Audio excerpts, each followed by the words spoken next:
दोस्तों इस वक्त हम खड़े हैं अपने गांव के बगीचे में।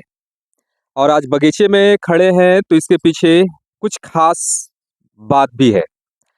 खास इसलिए भी कि आज गांव में खड़े हैं, अपने गांव के बगीचे में खड़े हैं जहां पे हरियाली बिल्कुल चरम पे है। हालांकि बारिश के बाद जो पेड़ सूख रहे थे वो पेड़ों में अचानक हरियाली आ गई है। पेड़ काफी हरे भरे हैं। कुछ यहाँ पे फले भी हैं, जैसे अमरूद अभी निकल रहा है हमारे बगीचे में। और उससे भी बढ़ कर के ये कि हमारे गांव के और हमारे मित्र मोहम्मद मुकीम, जो कि बाहरी देशों में रहते हैं, खाड़ी के देशों में रहते हैं, काफ़ी लंबा एक्सपीरियंस है, उनसे भी मुलाकात हुई इस बार गांव आने के दौरान। और उनके बेटे भी हैं अयान, जो सऊदी अरेबिया में ही रह करके पढ़ाई लिखाई भी करते हैं। तो आज दोनों हमारे साथ हैं और आज हम इन लोगों से बात करते हुए यह समझने की कोशिश करेंगे कि वहाँ की लाइफ स्टाइल कैसी है, कल्चर कैसा है, कैसे 10 साल में उन्होंने क्या क्या सीखा है और क्या है उनके एक्सपीरियंस। तो आइए आज हम बात करते हैं और समझने की कोशिश करते हैं उन खाड़ी देशों के बारे में। रोजगार के साथ साथ ये भी समझने की कोशिश करेंगे कि किस तरह की कल्चर है वहाँ पे, क्या लाइफ स्टाइल है, क्या एक्सपीरियंस है। मोहम्मद मुकीम अभी हमारे साथ हैं। नमस्कार नीरज जी, बहुत बहुत धन्यवाद। और इनका बहुत ये बेटा भी है अयान।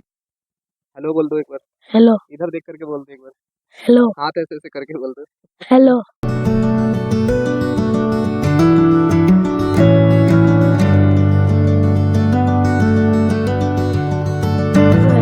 कुवैत रहते हो आप, कौन सी क्लास में हो? फोर्थ। फोर्थ में हो, गुड। क्या क्या पढ़ते हैं वहाँ पे, किस तरह से क्लास चलता है? पहले बच्चे से ही शुरू करते हैं आज। कैसे क्लास चलता है वहाँ पे, कैसे पढ़ाई की जाती है? अच्छे से अच्छे से तो पढ़ाई होती है। टीचर्स कैसे पढ़ाते हैं, क्या सिखाते हैं? समझा के समझा करके पढ़ाते हैं। कैसे समझाते हैं, बुक से या फिर कुछ ड्राइंग बनाते हैं? ड्राइंग बना के। बोर्ड पर ड्राइंग भी बनाते हैं। गुड। आपके कौन कौन से दोस्त हैं वहाँ पे? एल्विस हम्म, और ये एल्विस कहाँ का रहने वाला इंडिया। है? इंडिया का ही रहने वाला है। गुड। तो आपकी जो फ्रेंडशिप है ज्यादातर इंडियन बच्चों के साथ है या बाहरी देशों के? इंडिया इंडियन से ज्यादा आपके फ्रेंड्स हैं। अच्छा, आपके स्कूल में किन किन देशों के बच्चे हैं जो पढ़ते हैं वहाँ पे? और इंडियन और पाकिस्तानी पाकिस्तानी हम्म, इजिप्टियन हम्म, और गुड। चलिए ठीक है, 3 देशों का नाम आपने लिया और शायद इससे भी ज़्यादा हो सकता है। चलिए बहुत अच्छी बात है। तो अब ज़रा मुकीम से शुरू करते हैं। मुकीम, आप इनके स्कूल में आते जाते होंगे और इंडिया में आपने पढ़ा लिखा है, हालांकि एक लंबे समय से आप विदेश में हैं। किस तरह का अनुभव है आपका स्कूलों को लेकर, अगर हम बात करें तो? तो सबसे पहले नमस्कार नीरज जी, बहुत बहुत खुशी हुई कि इतने सालों बाद, अगर देखा जाए 10 साल के बाद एक गल्फ में आने के बाद जो पहली ऐसी मुलाकात हुई, नहीं तो ऐसे बस हाय बाय, बस फ़ोन पे बात हो जाती थी, चले जाते थे। बिल्कुल। लेकिन इस बार मुलाकात हुई, आप भी मेरे घर पे आए और हम भी आपके घर पे आए। इसके लिए बहुत बहुत शुक्रिया। और जब भी इधर से गुजरे तो मेरा शौक होता था कि एक दिन आपके इस बगीचे में घूमें, क्योंकि वहाँ कुवैत में हमने कई पार्क में घूमा देखा, लेकिन जो एक नेचुरली हर प्लांट देखने को मिलेंगे ऐसा और हमें कहीं नहीं मिला है। और सबसे बड़ी चीज़, जब हम लोगों ने यहाँ बचपन में गुजारा, बचपन में यहीं रहे, पढ़े लिखे, यहीं पले बढ़े, तो एक अलग क्लाइमेट था, एक अलग वेदर था, एक अलग सराउंडिंग था जहाँ लोग रह रहे थे। और जब जॉब के सिलसिले में आदमी बाहर चला गया, ये सारी चीज़ें छूट गई। और जब वापस आए 10 सालों के बाद यहाँ, तो देख करके मुझे बहुत अच्छा लग रहा है। और ख़ास तौर से मैंने आपके इस बागीचे में देखा ऐसे ऐसे प्लांट जो सिर्फ अब तक हमने किताबों में पढ़ा था, क्या बात। लेकिन सामने नेचुरली हम अपने आंखों से देख रहे हैं वो चीज़। ये देख करके मुझे बहुत अच्छा लगा। जैसे क्या देखा, क्या खास था उसमें, क्या देखा जैसे आपने? आपने एक एक कड़ी पत्ता दिखलाया, ये कड़ी पत्ता का हमने सिर्फ यूज किए थे खाने पीने में, लेकिन हमने प्लांट नहीं देखा था। और एक तेज पत्ता। तेजपत्ता हमने दिखलाया, ये अच्छा। भी नहीं हमने कभी देखा था इसका प्लांट। हम्म, ऐसे कई प्लांट हैं जो हम हम्म, पहली बार यहाँ देख रहे हैं, इससे पहले नहीं देखे थे। हम्म, और जब हम कुवैत में रहते हैं तो हमें वहाँ का क्लाइमेट वेदर बिल्कुल डिफरेंट है, क्योंकि एक डेजर्ट एरिया है। हम्म, वो डेजर्ट एरिया में ना तो इस तरह का कोई प्लांट्स होते हैं, ना वहाँ ऐसा एग्रीकल्चर होता है। सिर्फ डेजर्ट ही डेजर्ट है और पीपल्स है। किसी किसी किसी खास एरिया में स्पेशल फार्मिंग का बनाया जाता है, जहाँ पे कुछ प्लांट्स और क्रॉप्स उगाए जाते हैं। लेकिन वहाँ हम लोगों को जाने का मौका नहीं मिलता, देखने को नहीं मिलता। इसलिए मैंने खास तौर से बच्चे को लेकर के आया, ताकि जब ये चीज़ें किताबों में पढ़ता है, देखता है, तो समझ नहीं पाता है। और जो चीज़ें सामने अपनी आंखों से देखेगा, तो कल इसके दिलो दिमाग में जो क्वेश्चन था वो नहीं पूछेगा, क्योंकि वो समझ गया इस चीज़ों को देख करके। अच्छा, 10 साल के एक्सपीरियंस के हिसाब से अगर हम बात करें, क्या एक्सपीरियंस है? जैसे अगर मान लीजिए इंडिया के हिसाब से बात करें, तो इंडिया में मुझे लगता है कि जो आज के लोग हैं, जो यूथ हैं, जो बाहर देशों में अगर अपने ड्रीम्स को फुलफ़िल करने की बात देख रहे हैं वो, तो एक बड़ा करियर, एक बड़ा स्कोप देखते हैं, यूएई या फिर खाड़ी के देशों में। आप क्या अनुभव करते हैं? एक्चुअल क्या हुँ, है कि गल्फ़ में जाने का मेन काज़ होता है, वहाँ की करेंसी का वैल्यू ज़्यादा है इंडियन करेंसी से और लाइफ़ स्टाइल डिफरेंट है। हम लोग अभी इस चीज़ों में जो मशीनरीज़ हैं, जो टेक्नोलॉजी है, इंडिया बहुत पीछे है इस मामले में।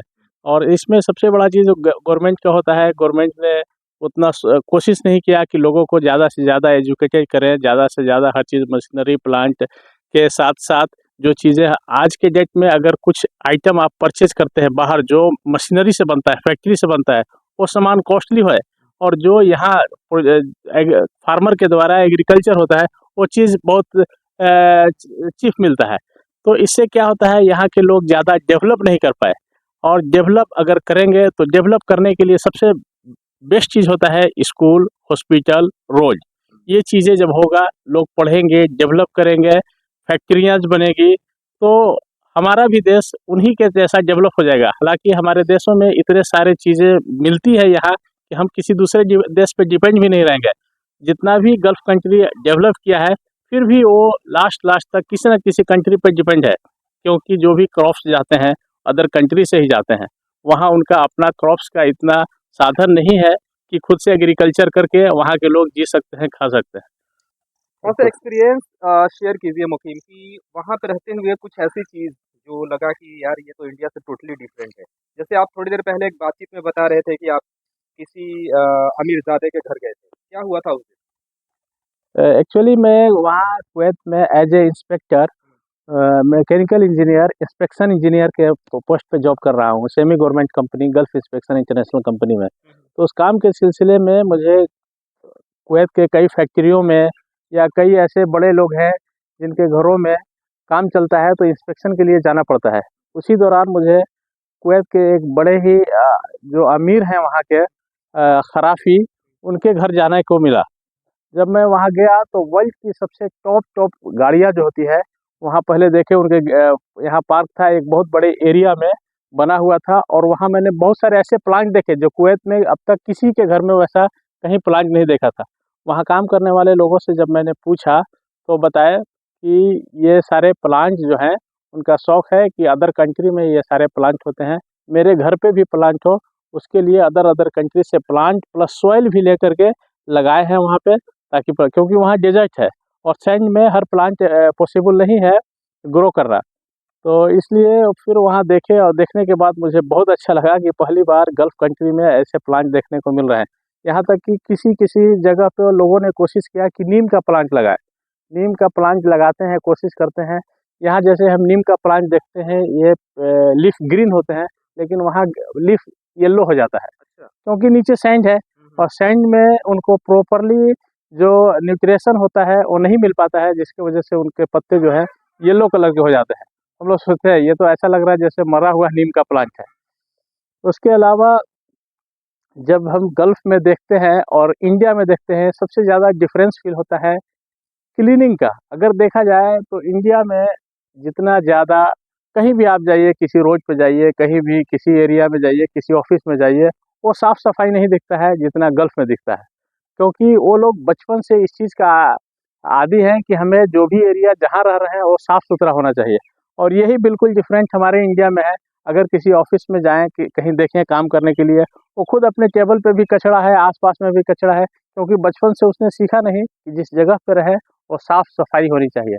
इसलिए स्वच्छ अभियान जो था, अगर इसको कंटिन्यू किया जाए, तो हम भी साफ-सफाई के तरीके से करके अच्छे से रह सकते हैं। अच्छा, क्लाइमेट के मामले में क्या डिफरेंस है इंडिया और वहाँ के यूएई के हिसाब से बात करें तो? यहाँ एक नॉर्मल टेम्परेचर कितने डिग्री तक चला जाता है?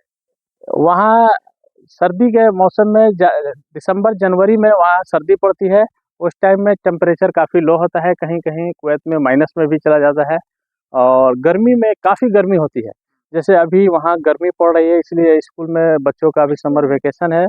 अप्रॉक्स 50 डिग्री से एबव टेम्परेचर रहता है 3 महीने तक, जून, जुलाई और अगस्त में। और इसी वजह से वहाँ प्लांटेशन नहीं है और डेज़र्ट ज़्यादा है वहाँ पे। और यहाँ का देखा जाए तो यहाँ रेनिंग जिस तरह से होता है, कंटिन्यू रेनिंग हो रहा है। अभी हम आए हुए हैं, 1 वीक से कंटिन्यू रेनिंग है, वैसा वहाँ रेनिंग देखने को नहीं मिलता है। बहुत कम जनवरी फरवरी के मंथ में रेनिंग होता है।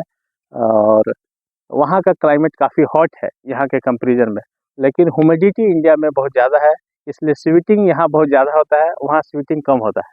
और मैक्सिमम लोगों का वहाँ रहन सहन जो होता है एसी में है, क्योंकि ऑफिस में एसी है, कार में एसी है और घर में एसी है, तो फील नहीं होता है कि हम हॉट क्लाइमेट में यहाँ रह रहे हैं। अच्छा, काम का कल्चर किस तरह का है वहाँ पे? मतलब पूरा प्रेशर होता है कि इंडिया की तरह कि नहीं एकदम करो, किसी भी हाल में करो, करके मुझसे तो डिलीवरी चाहिए, इस तरह से कुछ? डिपेंड करता है वहाँ वर्क कैटेगरी पे, आप किस कैटेगरी में वर्क कर रहे हैं, अकॉर्डिंग टू वर्क रिस्पॉन्सिबिलिटी होता है। सपोज जैसे अगर हम इंस्पेक्शन इंजीनियर हैं वहाँ पे, तो मेरा जो रिस्पॉन्सिबिलिटी है, जो मेरा जॉब दिया गया है, हम प्रॉपर करते हैं और उसी अपने रूटीन के मुताबिक अगर कोई काम करते हैं तो किसी तरह का कोई प्रेशर नहीं होता है। और इंडिया में क्या है कि कोई अगर काम कर रहा है तो दूसरा कोशिश करता है उसको डाउन करने के लिए, अपने आप को अप करने के लिए उसको डाउन कर देगा, खुद काम नहीं करेगा। वहाँ ऐसा क्लाइमेट नहीं है, वहाँ सब लोग यही सोच कर के आए हैं कि हम यहाँ काम करने पैसे कमाने के लिए आए हैं और बेहतर तरीके से काम करें, ताकि ऐसा ना हो कि किसी तरह का मेरा कोई इशू हो और कंपनी मुझे टर्मिनेट कर दे। अच्छा, लास्ट बस एक सवाल और है। जैसे भारत में हेल्थ केयर और एजुकेशन की जो स्थिति है, हम देख रहे हैं कि पूरा का पूरा चार्जेबल है या बहुत महँगा है। वहाँ पे हेल्थ केयर और एजुकेशन को लेकर के गवर्नमेंट किस तरह से वर्क करती है?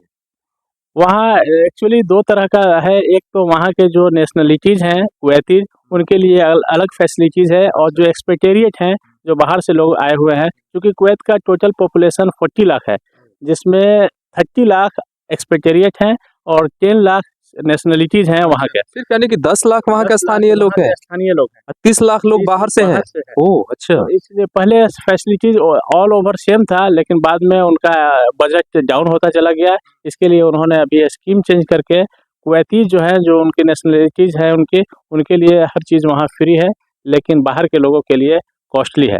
एज ए कंपेरिजन अगर इंडिया से किया जाए तो एजुकेशन प्लस मेडिकल बहुत कॉस्टली है। अच्छा बेटा, अभी जैसे आपने बताया 4th क्लास में है, अभी स्कूल का क्या फ़ी है इसका? इसका स्कूल का फ़ी लगभग 1.5 लाख रुपया है, जो यहाँ के स्कूल के अप्रॉक्स नॉर्मल ही है। लेकिन वहाँ फ़ायदा यह है कि कोई भी प्राइवेट स्कूल मनमानी बच्चे से फ़ीस नहीं ले सकता है। वहाँ गवर्नमेंट का कंट्रोल होता है, गवर्नमेंट के परमिशन के बिना आप फ़ीस इंक्रीज़ नहीं कर सकते हैं। अच्छा, 1.5 लाख रुपए मतलब सालाना ना? जी। तो 1.5 लाख रुपए अगर स्कूल सालाना ले रहा है, उसके बदले में देता क्या है? किस तरह की फैसिलिटीज़ देता है, जो लगता है कि भारत में बच्चों को मिलनी चाहिए थी, वो नहीं मिल रहा है? अगर देखा जाए यहाँ के स्कूलों में जो स्टैंडर्ड स्कूल हैं, जो पढ़ाने की फैसिलिटीज़ है यहाँ पे, जैसे अगर बच्चे को पढ़ा रहे हैं तो जो भी चीज़ पढ़ाते हैं पेरेंट्स को डायरी मेंटेन कराते हैं, दिखलाते हैं क्या होमवर्क दिया है, प्लस इनका एक अलग ऐप्स होता है, ऐप्स के थ्रू सारे नोट्स जो क्लास में लिखवाए जाते हैं वो सारे अपलोड किए जाते हैं। और ये सारी फैसिलिटीज़ इंडिया के टॉप स्कूलों में है और ये सारी चीज़ें वहाँ भी अवेलेबल है। चलिए, ठीक है, बहुत-बहुत धन्यवाद आपको ओके आज नेहरू जी, इतनी सारी बातें धन्यवाद। शेयर करने के लिए। ओके बहुत बहुत धन्यवाद।